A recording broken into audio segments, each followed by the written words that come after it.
Ma famille a oublié mon anniversaire pour organiser un dîner pour mon frère.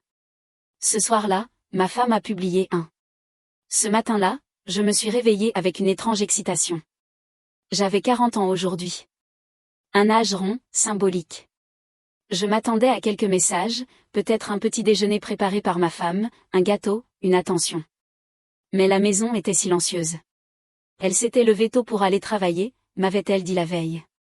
J'ai ouvert mon téléphone, rafraîchi mes notifications, rien. Pas un message, pas un appel. Même mes parents, d'ordinaire si prompts à rappeler les anniversaires, semblaient m'avoir oublié.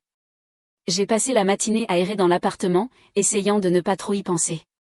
Vers midi, ma mère a appelé. Mon cœur s'est un peu soulevé, croyant à un souhait tardif. Mais elle voulait simplement m'inviter à dîner, pour fêter la promotion de mon frère. J'ai accepté, machinalement. Peut-être qu'il me ferait une surprise là-bas. Le soir est tombé, et j'ai pris la route. En arrivant, la table était magnifiquement dressée.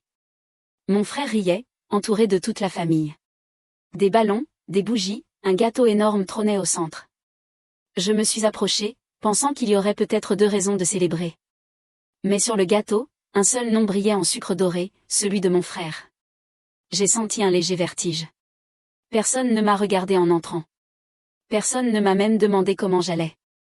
Je me suis assis, j'ai souri, j'ai applaudi à ses discours, mais à l'intérieur, tout s'effondrait. J'essayais de me convaincre que ce n'était pas grave, qu'on pouvait oublier. Mais au fond, ce n'était pas un oubli. C'était une évidence, je n'étais pas la priorité. En rentrant chez moi, la maison était encore plongée dans l'obscurité. Sur la table, il n'y avait pas de cadeau, pas de carte. Mon téléphone vibrait. Une notification.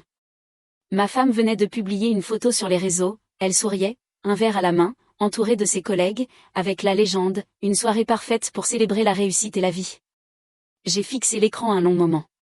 Pas un mot sur moi, pas une mention. Ce soir-là, j'ai compris qu'on pouvait être entouré de monde et se sentir entièrement seul.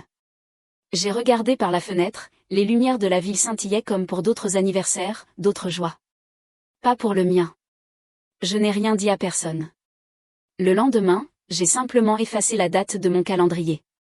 Peut-être qu'il vaut mieux ne plus attendre que les autres se souviennent.